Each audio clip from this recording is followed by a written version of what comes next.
सदाशिवसमारम्भाम् व्यासशङ्करमध्यमाम् अस्मदाचार्यपर्यन्ताम् वन्दे गुरुपरम्पराम्। श्रुतिस्मृतिपुराणानाम् आलयं करुणालयं नमामि भगवत्पादं शङ्करं शङ्कराचार्यं केशवं बादरायणं सूत्रभाष्यकृतौ वन्दे भगवन्तौ पुनः पुनः। ईश्वरो गुरुरात्मेति मूर्तिभेदविभागिने व्योमवद्व्याप्तदेहाय दक्षिणामूर्तये नमः। ॐ नमः प्रणवार्थाय शुद्धज्ञानैकमूर्तये निर्मलाय प्रशान्ताय दक्षिणामूर्तये नमः। ॐ सहना भवतु सहनौ भुनक्तु सह वीर्यं करवावहै तेजस्विनावधीतमस्तु मा विद्विषावहै। ॐ शान्ति शान्ति शान्तिः। In Sanskritam, the distinction between a consonant without vowel and a consonant with the vowel is very distinct. It has to be seen very clearly.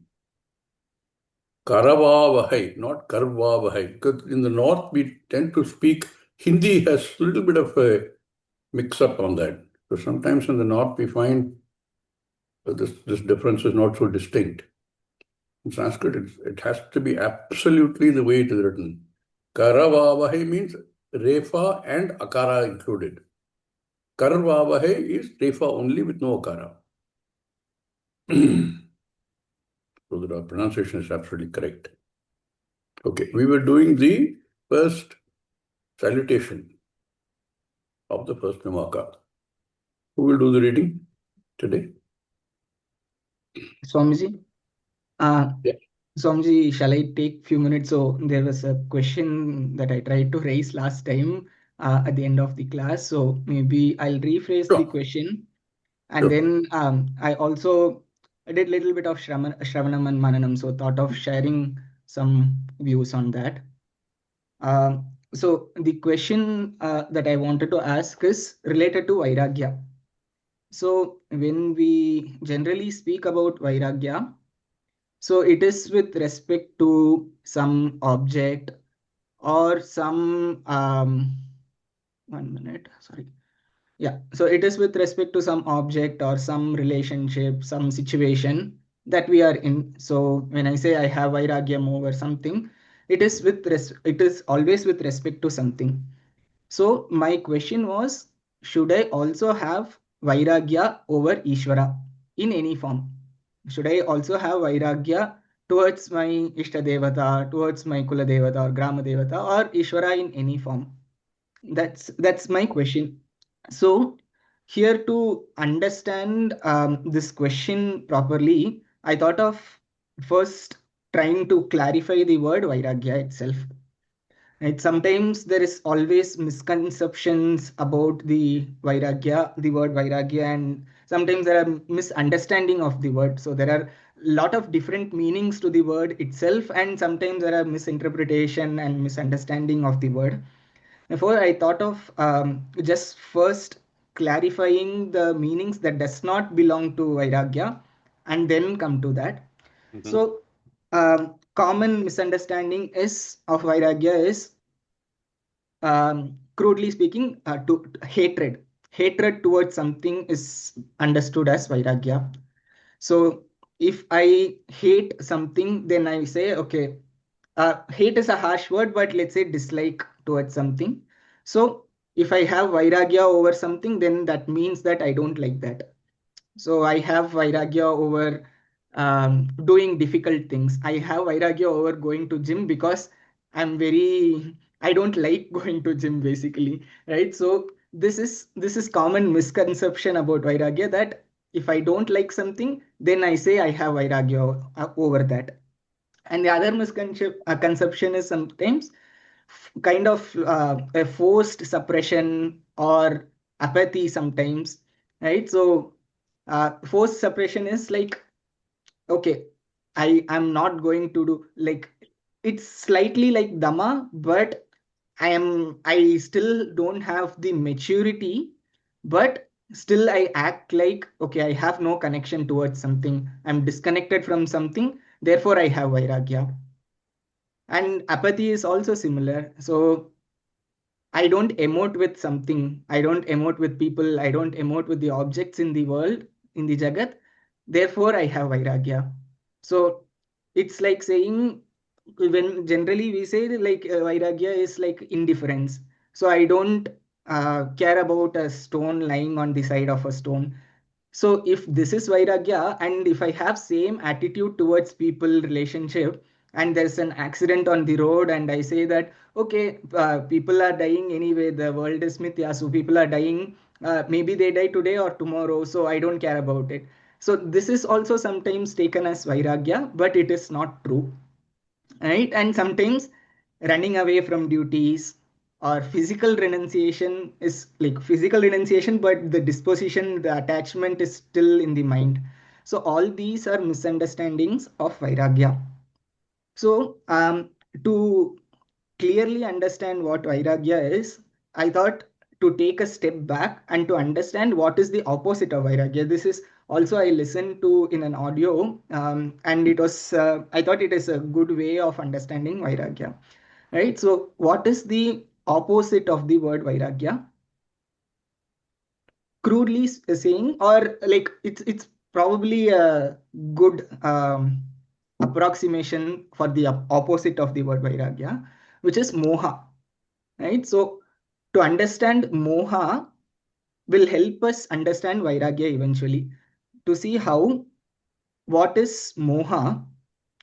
Moha is basically looking at something and giving more value to it than what actually the real value, or what objectively the value of that object is. So superimposing some value because of my likes and dislike is what moha is. We have seen examples of moha right in the beginning of Bhagavad Gita, where Arjuna goes into the battlefield. It is, he has clearly seen there is an adharma taking place, and then he goes into the battlefield.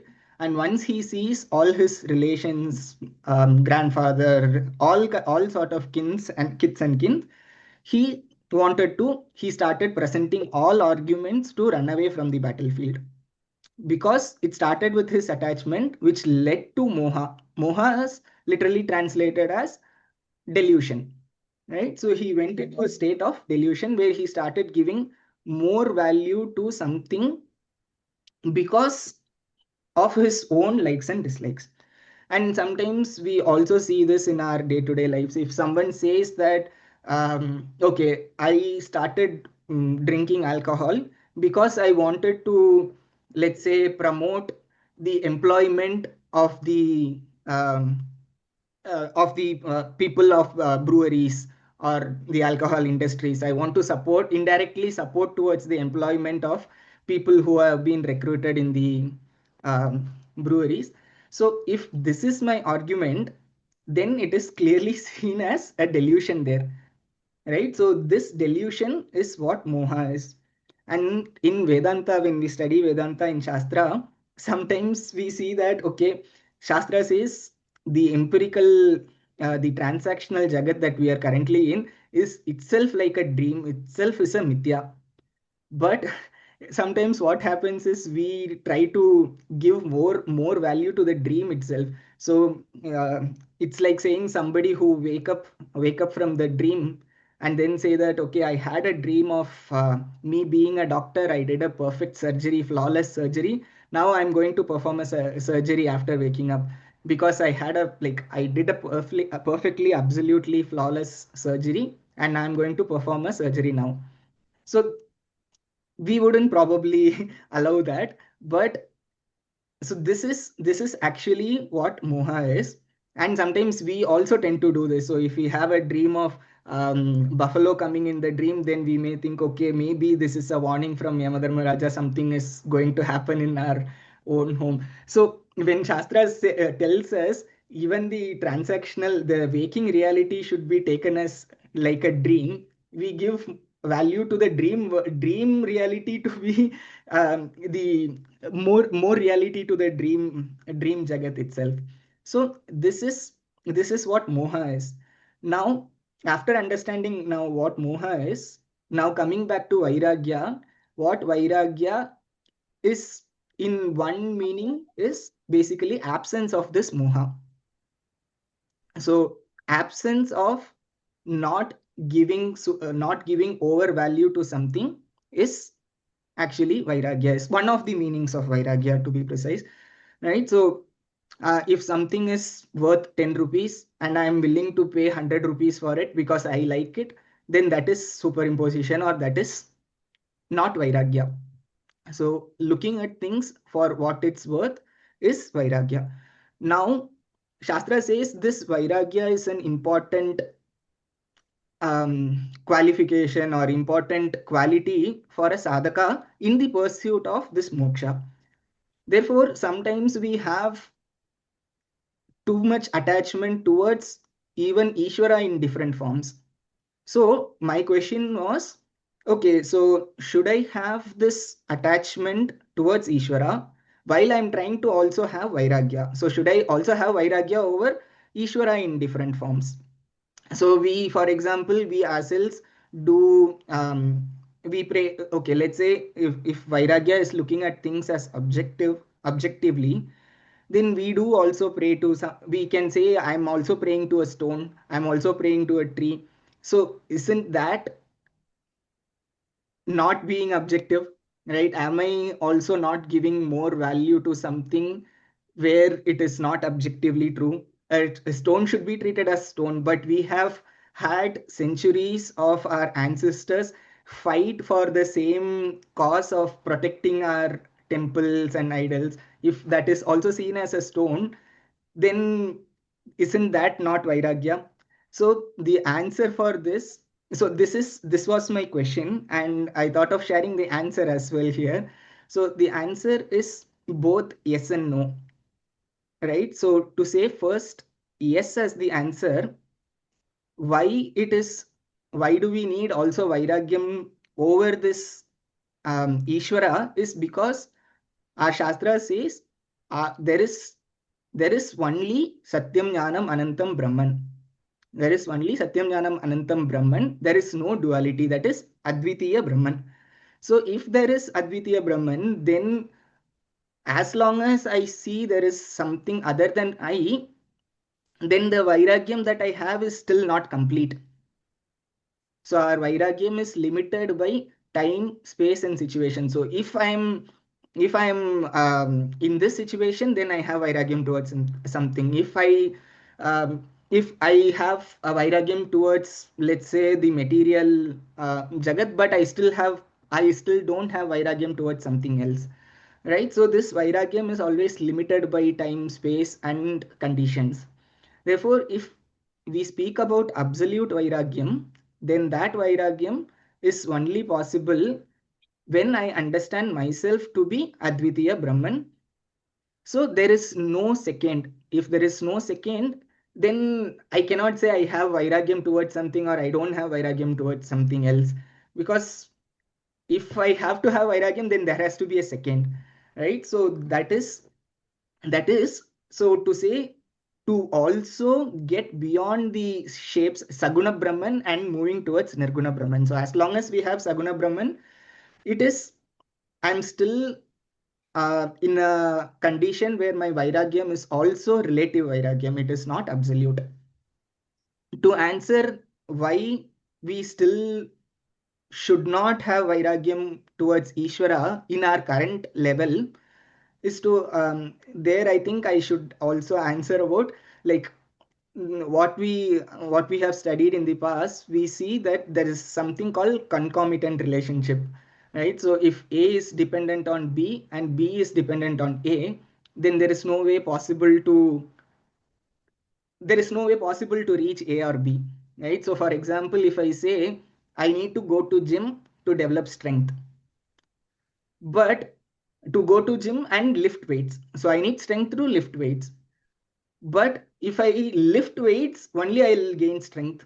I have to lift weights to gain strength, and I have to have strength to lift weight. So A is dependent on B, and B is also dependent on A. So how to actually tackle this? Right? So this is where we factor in additional supplement called C, variable called C, to tackle this situation. So here, if we say we need maturity to have Vairagya, and Vairagya is also needed for maturity, then how do we actually tackle this? If I have to be a jnani to have Vairagya, and I have to be like, if it is the other way around also, then it is also, it seems like a paradoxical or an ironical situation where both are not achievable. But this is where we say, okay, I'll start from step A, I'll start from scratch, and I have Shraddha towards Shastra. Therefore, we start with an attitude of Shraddha and start, okay, understanding little bit about Ishvara, like whatever our understanding of Ishvara, we start from there. And if we start from there, then we have some goal in our life. So with that goal, if I have something bigger picture in my mind, then the smaller things I'll automatically outgrow my attachment towards the smaller things. So if my goal is to win a medal in the Olympics, then I will definitely go to gym. I will not have problem not waking up early, right? So my desire to sleep will reduce. So my if my goal is bigger, then the attachment towards smaller things will slowly start to wear out. So therefore, if we have attachment towards Ishvara in whatever form, may it be Lord Krishna or Shiva or whatever form it is, if we have attachment towards Ishvara, then our attachment towards the material things or whatever my basic likes and dislikes will start to wear out. So this is a relative level of Vairagya with which we start to then eventually move towards the absolute Vairagya, which comes with the understanding of I am that Brahman, which is Advitiya. Yes, Swami. I think I extended a lot, but Swamiji, you're on mute, Swamiji.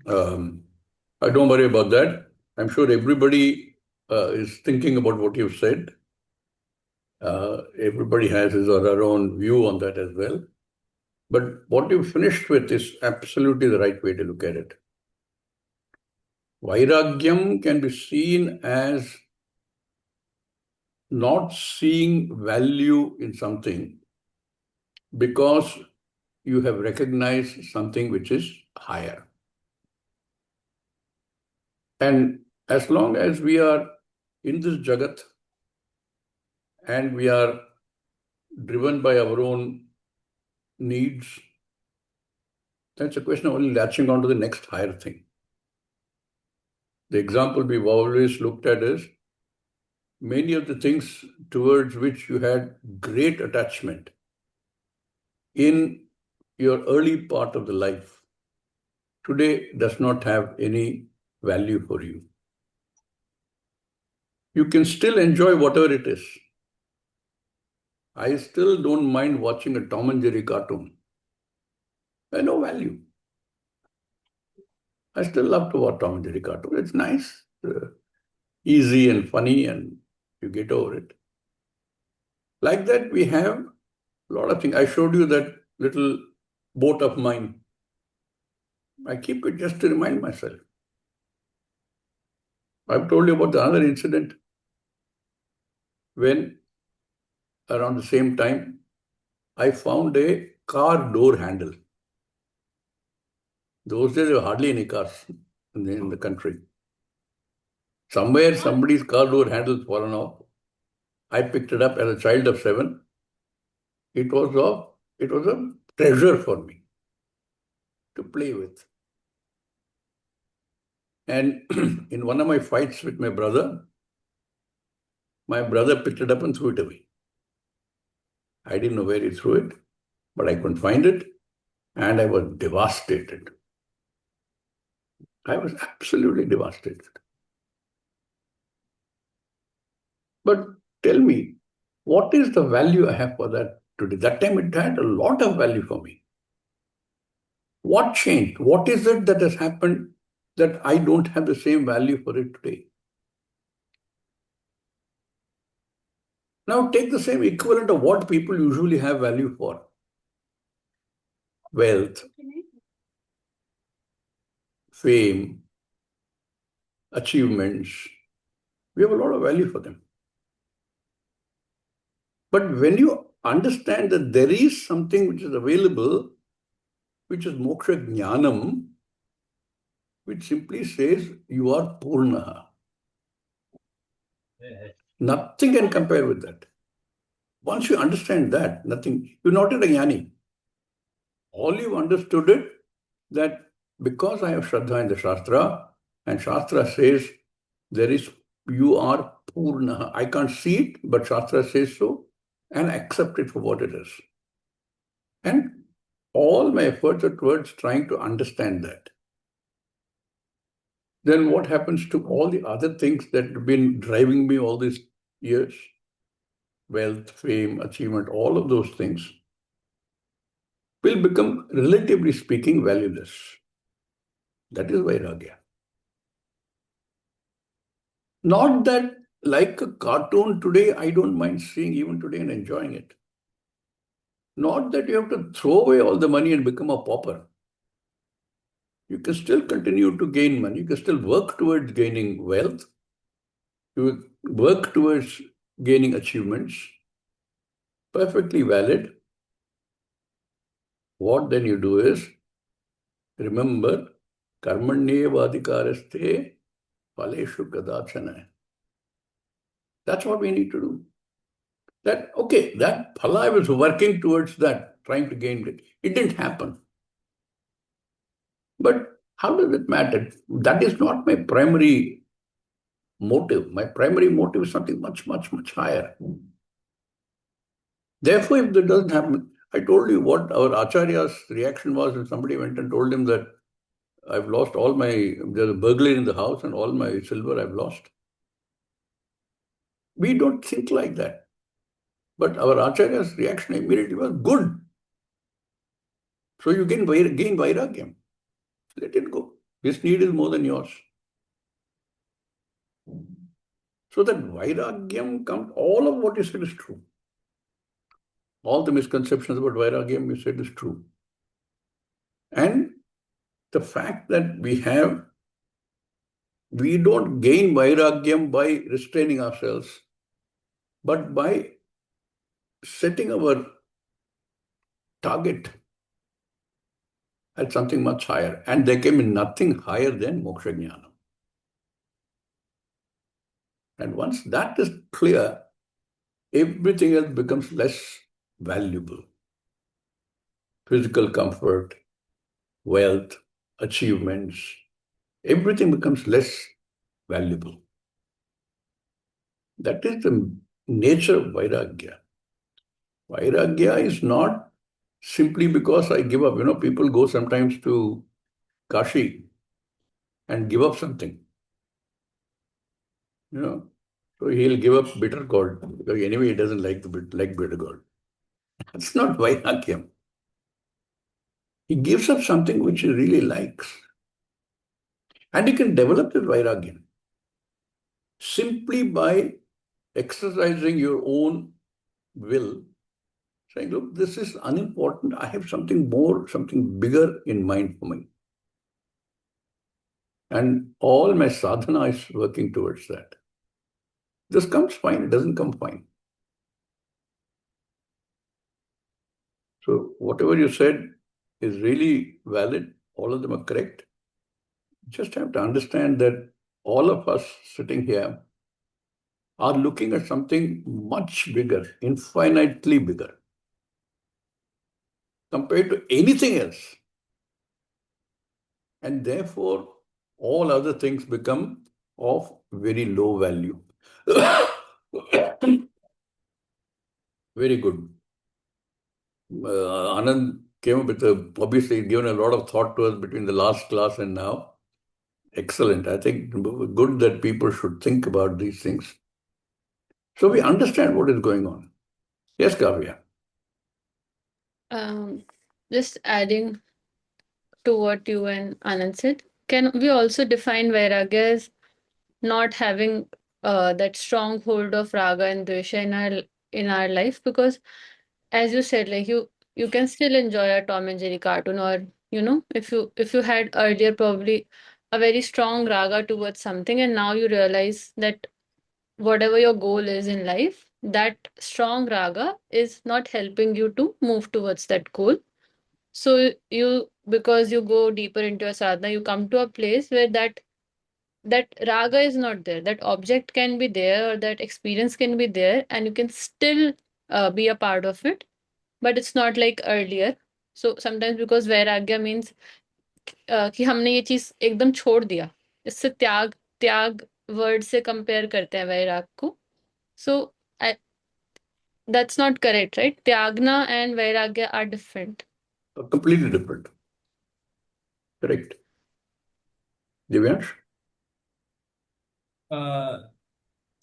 Swamiji, like, and the question that Anand asked in last class, I think the wording was not maybe like good, because he used the word that attachment towards Ishvara. I think if someone, like, basically attachment means that you have preference of one thing over another. But when you understand Ishvara as whole, as the whole, right?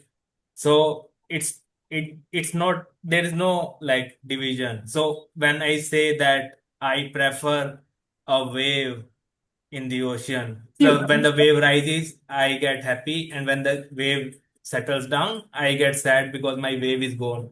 But when you understand that it is nothing but water, that we can say like Ishvara is full, so there is no like, there is no attachment, like that word is not like, I think maybe appropriate, maybe like uh I know that he wanted to like address Yeah, I some think we will not go very, into the semantic. What he said, if I remember right, in the last class was, if everything is Ishvara, then should I have Vairagya towards Ishvara also?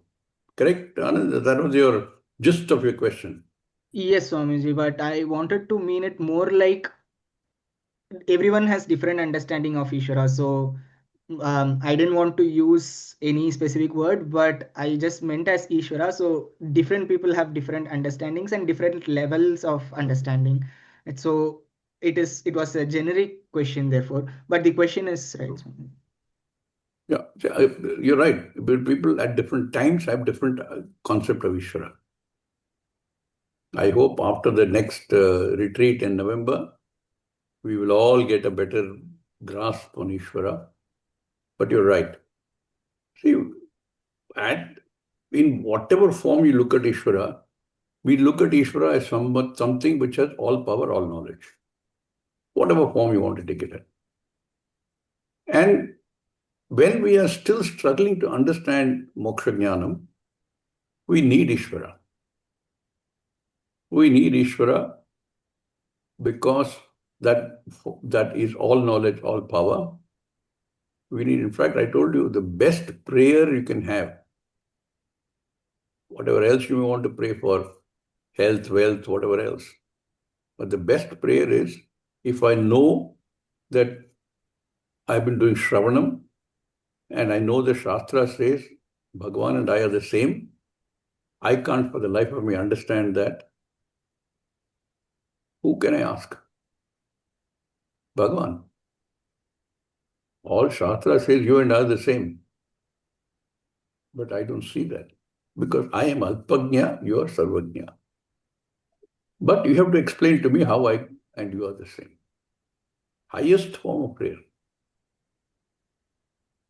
So Ishvara will, that this concept itself will change. I'm sure if you look at your own concept of Ishvara 10 years ago and now, it has undergone certain changes. All of us go through that. So as long as my understanding is still in the process of evolving, I need to accept Ishvara in whatever form in my mind I understand and constantly improve on that and need Ishvara's grace for gaining that knowledge. Yes, Atreya. Swamiji, before that, there were some more points I wanted to add. Mhm.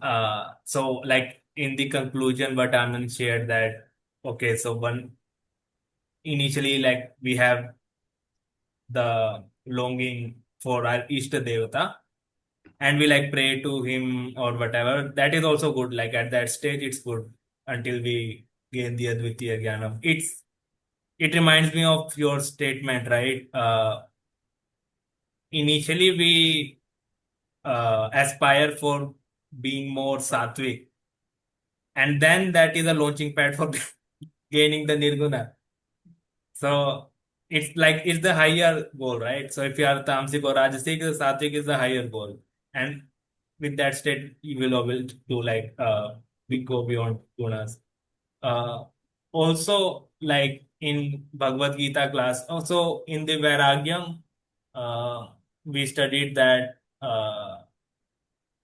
like Shastra gives us a lot of like it addresses us in whatever like stage of life we are in, right? It does not expect us to be like having total vairagyam out of the box suddenly, right? So it if we don't have vairagyam, that is like mostly people don't have towards all the things, we have certain raga dvesha, so it suggests karma yoga for that person, right? Right. And vairagyam is not like as Anand also said that getting rid of something, right? Like if I don't want like uh, if I like have a interest in politics, but I know that it's not good for me or whatever, then I go to maybe Rishikesh or something, right? And like avoid it. But Vairagyam is more deeper than that. It's about like growing over the things, right? You, let's say, so for the if you have a longing for a mango and you say that, I am want to become a jnani, I don't want to have attachment with mango and let go of the mango. It's you get the mangoes, right? There is no wrong with that as long as it is within the dharma and like you take it as karma yoga and like whether you get it or not, you have the samatva bhava, then you can enjoy that. And over time, you will grow over it. So that is, I think, natural way to gain vairagyam. I think that's why old people have more vairagyam towards things in life. Also, like in the Sadhun Chatushtaya, we say that Vairagyam is preceded by Viveka, right? So Viveka leads to Vairagyam. So one maybe like if they are struggling with like seeing Vairagyam in things where the Raga Dveshas are quite strong, they can maybe like practice Viveka, like Nitya Anitya Viveka. We are looking for a Nitya thing, right? When we say Atma is Nitya, and we are in like for the lack of word, we are in search of Atma or whatever, gaining Brahman, whatever. So, but that thing is anitya, right? The happiness that I get from the eating mango or whatever. So, if we have strong viveka, then vairagya will also like naturally like come. Atreya, you want to say something? Yes, Swamiji. So, just wanted to share an interesting thought from the discussion that we had from the entire group. So, the thing is, Swamiji, like we have a tendency to confuse two things here, Swamiji, from what I heard from everyone. So, one, understanding what is Vairagya and how to develop that Vairagya. When I say what is Vairagya, it means that sense of freedom from my likes and dislikes. What we normally do is when we see someone having this vairagya, this is a natural human tendency is to mimic things. When I see someone not stealing or when I see someone speaking really well, I want to be that. I want to emulate that. So I start mimicking those activities like how that person does.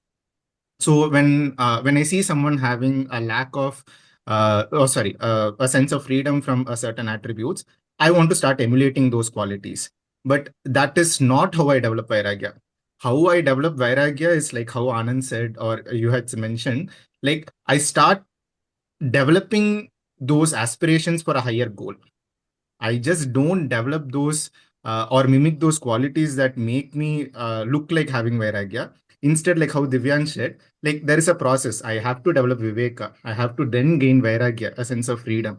So it is not about behaving a certain way. And that is where we have had this discussion here in this class today. Like there is a sense of suppression or this sense of pressure in people to be having this Vairagya quality. But in fact, it is not about mimicking these qualities. It is more towards finding a goal that is higher than where you are today with the right knowledge. And as you do, you will naturally tend to gravitate towards developing Vairagya. If I'm studying for GMAT and I have to go it on my weekends, then naturally when someone calls me for my friends call me for movies on that time, if GMAT is more important to me, then I will naturally say, no, this is something I have to do. It is just finding that qualities to, it's just finding those small activities and knowledge that can lead me there, and not try to mimic, okay, Atreya has not done this, so I should also not do this. That is not how we should see Vairagya.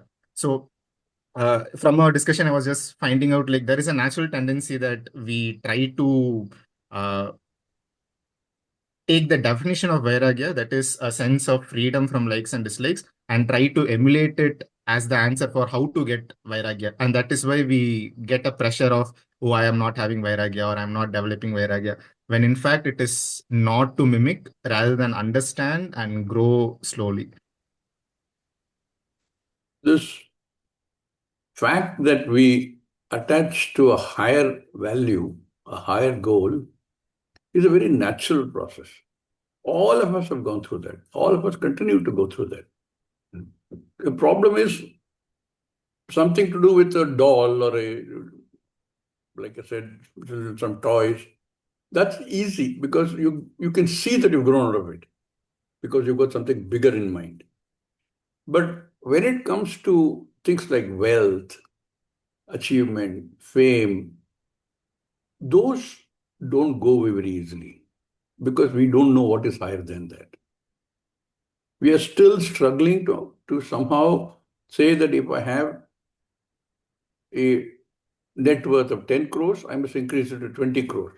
So we're not getting out of the fact that there is something much higher. Higher than that is only from 10 crores to 20 crores. That is the only higher we are able to see. But what all of you have been saying is a higher value. The fact that I can actually be totally free of any sense of grief. It is possible. It is possible because I accept Shastra and Shastra says it is there. So that higher, a completely different higher than money is a very good example because there we tend to keep on increasing the monetary value of the money rather than moving out of it to another bigger goal. But the process is natural. It becomes more difficult as you go higher. That's all. Jagdishanji? Yeah. So when Anand started, he started rightly that we try to have a tendency to put it on Vairagya, whichever is not palatable to us. So we say, I've got Vairagya because, say, so we use it as an excuse sometimes. The second aspect is, I feel that Vairagya should be tagged with objectivity. Remove the extent of subjectivity and focus on objectivity. I think it will probably, if you recall, chapter 13 from 7 to 11, all the Devi qualities for 20 odd Lord Krishna reels off. One of them is Vairagyam. Yes. And it's all of us, it's incumbent on us to develop those 20 qualities to arrive at a certain matured position. Because hopefully all of us are hoping for the ultimate goal, Mumukshuktam. So the very essential 13 chapters, 7 to 11, all of us must probably go through every day, if you like. Amanitsamadam vitvam ahimsa kshantirarjavam. All of that. Acharyopasanam chaucham Taityatma vinigraha indriyarteshu vairagyam anahankara eva cha janma mrityujara vyadi dukkha doshana darshanam. So, 20 Dukkha qualities. dosha, very beautiful verses there. Maybe we'll take especially a camp only on those verses sometime. We'll Oh, it's see. fantastic. This 7 to 11, 13 should be etched in gold or whatever. Yeah. What Jagdish is saying, there are mistaken things. If you grapes are sour, is not vairagyam. Yes, correct. And we usually conveniently put it on the blame on that. If somebody is a pauper and then say he cannot reach any respectable position in life, he said he'll say that grapes are sour. I'm not interested in that. Correct. But It reminds me of a Hindi movie song uh, of yesteryears. I don't know any of the new movie songs, which says, "फलसफा प्यार का तुम क्या जानो, तुमने कभी प्यार ना किया, इंतजार ना किया." Or these guys like lyrics which are very deep. So that also is not vairagyam. I'm Excellent asking you discussion. whether we can tag on the objectivity to Vairagyam. Yeah. Great. And If there are reduce any the other subject. inputs, we will take that up. Otherwise, we'll start with the reading today. Okay. Who would like to read? I'll read Swamiji. It will be a short reading. Yeah, please go ahead over there. Jagdishanji, Page who number said that? 15, Okay, third go ahead. paragraph. The word Rudra, as we have Before seen. you start that, please read the salutation. Okay. Om Namo Bhagavate Rudraya. That's all. Page 15, paragraph 3. The word Rudra, as we have seen etymologically, has two meanings. The one who removes pain and the one who causes pain. It is the most significant word revealing the nature of the Lord. The Lord cannot be all compassion, mercy, love, and without including the opposites, and essentially transcending both of them. In certain theologies, God is presented as one of all virtues and another force called the devil, accounting for all that is evil. But what is considered good is also judged in terms of human knowledge of what is desirable. The very concept of desirability stems from what is undesirable. Both exist in the world. When one picks the desirable rose, one has to deal with the thorns. No value is absolute, which is why one can never make a rule without an exception. Carl Jung was critical of the concept of God that created a Satan. Swamiji, can Somebody? you Yeah. clarify this sentence? The very concept of desirability stems from what is undesirable. Yeah. We've been talking about Dvandva all the time. And all this desirable, undesirable, raga, dvesha, everything is within the samsara. Now, you're talking about Paramarthika perspective and saying there is Ishvara. Ishvara cannot be just one of the Dvandva. Either you say Ishvara is both or neither. Because your perspective is that of Paramarthika perspective. As long as you have Vyavaharika perspective, you have desirable, undesirable, raga, dvesha, etc., etc. But the moment you look at it from a different viewpoint, that is what problem Swamiji is addressing.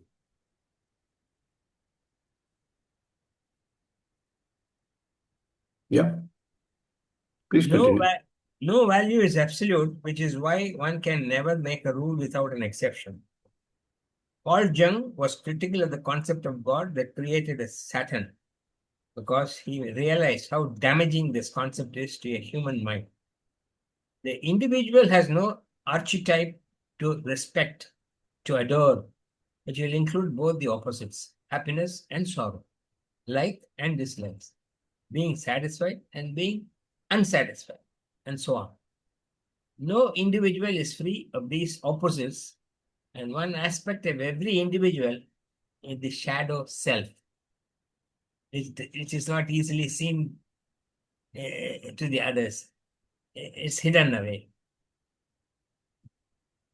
So no individual is free of these opposites, and one aspect of every individual is the shadow self. And if it is considered evil, Saturn, then each one has to see himself or herself as evil. There is no way one can avoid guilt. Jung's God, therefore, included the opposites. But he had his own difficulty in reconciling with the nature of his God. His God being both good and evil, he could not trust in God because God who could do good could equally do bad. No, look at this. Look at this. When we accept a form of a god, maybe Ishta Devata, Kula Devata, Gama Devata, whatever it is that you accept, that has to be a mirror of you. Otherwise, you cannot relate to it. Which is why we have a problem relating to Ishvara as formless, as attributeless. So you will find in all our devatas, all of them, there are positives and negatives. In the stories of the devatas, in their childhood, their exploits, everywhere you will find. So many people actually question, saying that how can God be both? The fact is that the God that you want to relate to has, because you have both. Each one of us has both. And therefore, the God I want to reach out to is somebody I can relate to, and therefore it's both. So what Swami is saying is very interesting. No value is absolute, and no individual is free of these opposites. And one aspect of every individual is a shadow self. Only when you come to look at it, look at Ishvara in the absolute sense, as Nirguna Brahman, then none of these apply, because none of them are any relevance there. All of these are relevant within the samsara, and our attempt is, while staying in the samsara, to be able to see beyond samsara. It is like Newton's famous statement, no? Give me a pole long enough and a place to fulcrum this long pole outside the earth, I can move the earth. But for that, you have to go outside the earth. This samsara is where we are. And what we're trying to do is to understand there is a mistake. I am a samsari. How am I going to do it while staying within the samsara? Samsara has dvandva, has likes and dislikes, has good and bad, good and evil. All of them there in the samsara. And I'm in the samsara. As long as the I that I define as I, the body, mind, sense complex, I have all these things. I have to be able to lift myself from here. Samudharta samsara sagarat, Bhagavan says. If we are genuinely interested, genuinely want to understand, and we reach out to Ishvara, Ishvara will pull you out of this. There's no physical pulling out of the samsara. There's no such thing. It just makes you understand. When Bhagavan says, I will lift you out of the samsara sagara, he's no physical lifting, nothing. He's only saying, I will help you understand. Because to understand this, I have to actually step outside of the system, which is samsara. And remember, samsara is not just the earth, not just the solar system, not just the Milky Way. Samsara is everything towards it. All those we know and all those we don't know. all the lokas, everything is included in samsara. So when we try to see, this is one of the biggest points that Western philosophy is not able to place their hands on. Therefore, they talk about God being good and there be Satan who is evil. That is why a lot of people cannot understand, if God is all good, why is he allowing wars to be created? Why is he allowing earthquakes to happen? Why is he allowing this good man who's done only good things in the last 30 years of his life to suffer like this? Why is he creating all this? The answer is very simple. The God that you look at from within samsara is a God which either you say has both good and evil or neither. When you say neither, you've already gone to Nirguna Brahman. The concept which has to be understood. There is no way one can avoid guilt. Jung's God, therefore, included the opposites. But they had a problem because in the Western mind, he had his own difficulty reconciling with the nature of his God, because how does he relate to that God? His God being both good and evil, he could not trust in the God. So this issue of, we have discussed this earlier. Some of you may not have been part of the discussion, but any opposite is a scale. Good, evil is not one good and one evil. There's a whole scale between that. Likes, dislike is not one scale, one like here and one like here. There's a whole scale between them. And all of this belongs to samsara. And the Brahman that we are trying to get a grip on, the Brahman that is I, does not fall in the scale at all. That is what we're trying to understand. Yes, Anand? Swamiji, I'd like to add a few more points here related to this in this context. So I think here again, this word Rudra with one specific meaning, that the one who is cause of our pain, one who causes pain, to clarify the meaning of that alone. So it can be looked at different levels. So we can see that one at a very basic level in the Puranic way. So we see that, okay, Brahma, Lord Brahma is the cause of creation, then Vishnu as the sustainer, and Rudra or Shiva is the god for dissolution, right? So in any dissolution, any cause of separation, when dissolution happens, is a cause of pain. Therefore, okay, Lord Rudra is also, the meaning of the word Rudra can also be taken as someone who causes pain. But when we extend this meaning, the Rudra who is causing pain is only for a person who is an Ajnani, who has attachment in different forms. So when I have attachment, then I am subject to sorrow also. Therefore, the Lord or Rudra causes suffering or pain only to Ajnanis who has attachment. A Jnani has no problem. So a Jnani does not weep or cry for a jiva going, or a body is a dying body. Right? So a Jnani does not worry, or um, a Jnani does not suffer for um, what the physical changes that are happening for the dissolution, right? So this is one angle, and also we can see this, right? So couple of other ways.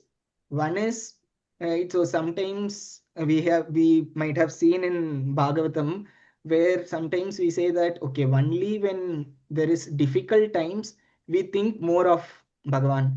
So if I am going through some difficulty, then I will have more remembrance of Bhagavan. Therefore, in Bhagavatam, sometimes they say like, okay, I will pray for difficult situations to Ishvara itself. Give me sufferings, give me difficult situation. Therefore, I can think about you more. Therefore, I can remember you more. right? So therefore, now Rudra can also be seen as one who is causing pain. Therefore, we tend to remember Ishvara in those situations. And another interesting point of view is, right? So our classic example of a doctor performing a surgery, right? So a doctor using a knife and cutting open a body of a patient may seem like it is causing pain, it is violence, but the intention of a doctor is to cure the patient. Though there is violence or there is pain, but the intention behind is something which is bigger than that. So if we are subject to some pain, maybe in a very colloquial terms, like Ishvara has a bigger plan for us, right? So maybe this is a way to exhaust our papa, and therefore we have something better coming in our lives, right? So therefore the intention is what is really important than what the act is, right? And finally saying, okay, so all the sufferings that we are going through is not, Ishvara is not putting us through this suffering. It is our own karma. We whatever we have done in the past is manifesting in different forms of experience that we are going through. All punya papas are being exhausted in this life. Therefore, if I am suffering, then it is due to my own karma. So there's a saying which says like, the rain is common to everybody, but some seeds grow and some seeds rot, some doesn't work, right? But the rain doesn't cause the seed to grow. The rain is equal to all. Therefore even Bhagavan is same, or being just a nimitta in this situation. But depending on our own nature, we sometimes suffer, or we sometimes take it as an opportunity to grow also. Yes, Swamiji. Any other inputs?